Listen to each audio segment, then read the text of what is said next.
मैं डॉक्टर संतोष Gupta, associate professor, इतिहास विभाग, एमएसजे, राजकीय स्नातकोत्तर महाविद्यालय भरतपुर। आज मैं बीए पार्ट फर्स्ट और एमए प्रीवियस के विद्यार्थियों के लिए उत्तर वैदिक कालीन आर्थिक जीवन के बारे में आपको बता रही हूँ कि उत्तर वैदिक काल में जो अर्थव्यवस्था थी वो किस प्रकार की थी। वैदिक काल के लोगों को आजीविका के मुख्य साधन थे कृषि, पशुपालन, घरेलू उद्योग धंधे और व्यापार वाणिज्य। चूँकि वैदिक सभ्यता ग्राम सभ्यता थी, अतः उसका आर्थिक जीवन मुख्यतः कृषि और पशुपालन पर आधारित था।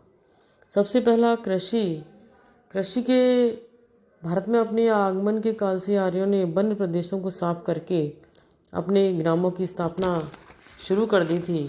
ग्रामों की स्थापना के समय यह ध्यान रखा जाता था कि ग्रामवासियों को ग्राम के आसपास ही खेत उपलब्ध हो सकें। उत्तर वैदिक के काल में आर्य लोग यव, धान, गेहूँ, व्रीहि, तिल, उड़द, मसूर, चना आदि फसलें पैदा करते थे। कुछ विद्वानों का मानना है कि धान का अर्थ चावल से न लेकर अन्न से है, क्योंकि पंजाब तथा सिंध के प्रदेशों में जलवायु चावल की खेती के अनुकूल नहीं थी। खेती का काम हल बैल से किया जाता था।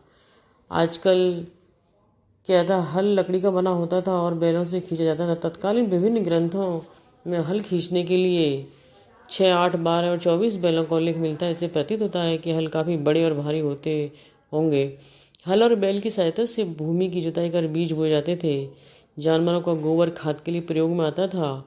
शतपथ ब्राह्मण में खेत जोतने, बोने, फसल काटने एवं अन्न अलग करने का उल्लेख है। फसल के पकने के बाद उसे हंसिया से काट करके और अन्न को अलग करने का उल्लेख मिलता है। फसल के पकने के बाद उसे हंसिया से काटकर अलग गट्ठरों में बांधकर खलिहान में लाया जाता था, जहाँ उसे पीटकर अथवा कुचलकर भूसा और अन्न पृथक पृथक किया जाता था। जौ की बुआई जाड़े में और गर्मी में कटनी होती थी।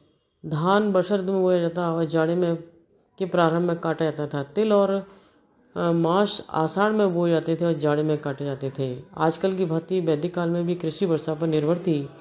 समयानुकूल वर्षा के लिए आर्य लोग अपने देवी देवताओं की स्तुति करते थे।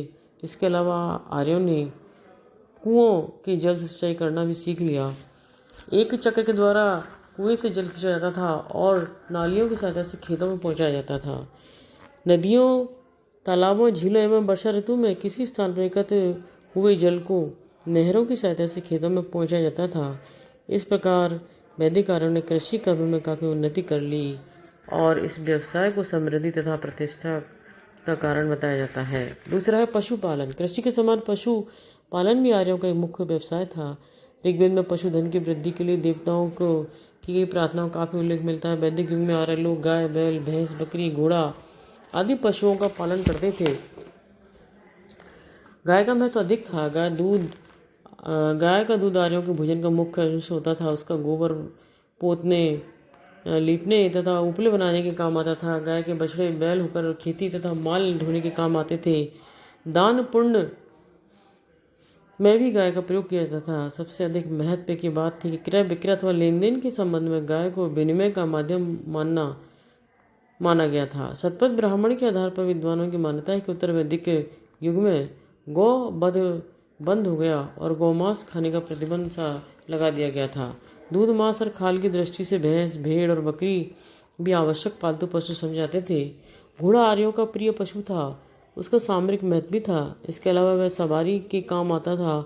माल ढोने तथा रथों को खींचने में भी उसका प्रयोग किया जाता था। घुड़दौड़ के द्वारा भी मनोरंजन किया जाता था।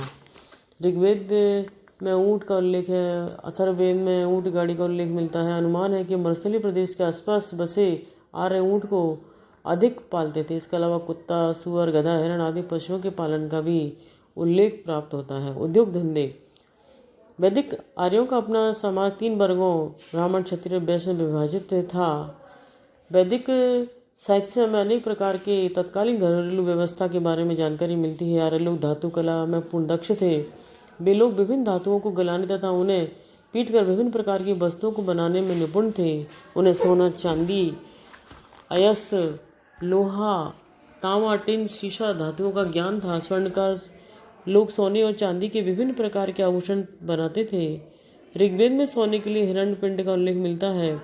इसका प्रयोग मुख्यतः आभूषण बनाने तथा दान दक्षिणा देने में किया जाता था।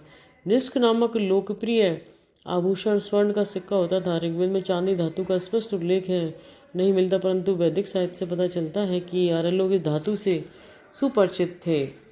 कवच, श्रीस्थान, बाण, शस्त्र, औजारों को बनाने का इस नमक धातु का प्रयोग किया जाता था। यह कौन सी धातु, इस पर विद्वानों में मतभेद है। इससे लोहा, तांबा या कांस्य से कोई धातु होनी चाहिए। धातु लाल रंग की थी। कुछ विद्वानों ने इसे तांबा माना है। सतपथ ब्राह्मण के अनुसार अयस्क का अर्थ सोना और शीशा को छोड़कर किसी अन्य धातु से हो सकता है। वैदिक काल में वस्त्र उद्योग भी काफ़ी उन्नत था। उस युग में लोग सूत काटना और कपड़ा बुनना जानते थे। ऋग्वेद में जुलाई को वाय कहा जाता है और कंधा के लिए तसर शब्द का प्रयोग किया गया है। कताई, बुनाई, कढ़ाई, सिलाई का काम प्राय स्त्रियाँ करती थी। इस तरह से हमें वैदिक काल के अंदर चर्मकार का धंधा व्यापक रूप से प्रचलित था। चर्मकार के लिए चर्मन्ना शब्द का प्रयोग किया गया है। इसके अलावा चिकित्सक यानी वैद्य का भी हमें उल्लेख प्राप्त होता है। कुछ विद्वानों का मानना है कि ऋग्वैदिक काल में कुछ व्यवसायों ने अपने संघ अथवा संगठन बना लिए, परंतु विस्तृत जानकारी के अभाव में उनके बारे में कुछ भी कहना असंभव है। व्यापार वाणिज्य। वैदिक युग में विदेशी व्यापार तथा आंतरिक व्यापार दोनों ही उन्नत अवस्था में थे।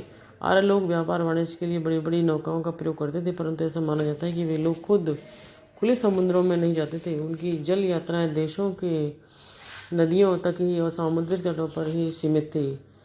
लेकिन हमें इस बात के प्रमाण मिलते हैं कि जो उत्तर वैदिक के काल है उसमें जो लोग हैं वो अपने व्यापार वाणिज्य के लिए समुद्री यात्राएं भी करते थे। वैदिक युग में ऋण देने व लेने की प्रथा थी, परंतु किन शर्तों पर ब्याज पर दिया जाता था इसकी जानकारी हमें नहीं मिलती। राज्य के कर, पशु तथा धन दोनों में ही दिए जा सकते थे, परंतु राज्य इनका उपयोग किस प्रकार करता था इसकी प्राप्त जानकारी प्राप्त नहीं होती है। वैदिक युग में आंतरिक व्यापार भी काफ़ी उन्नत थे। बड़े बड़े नगरों के लिए कई लोग नियमित रूप से वस्तुओं का क्रय विक्रय करते थे। चूँकि अभी तक आवागमन के मार्ग पूरी तरह से निरापद नहीं थे, व्यापारियों को रास्ते में हिंसक पशुओं और डाकुओं का भय बना रहता था।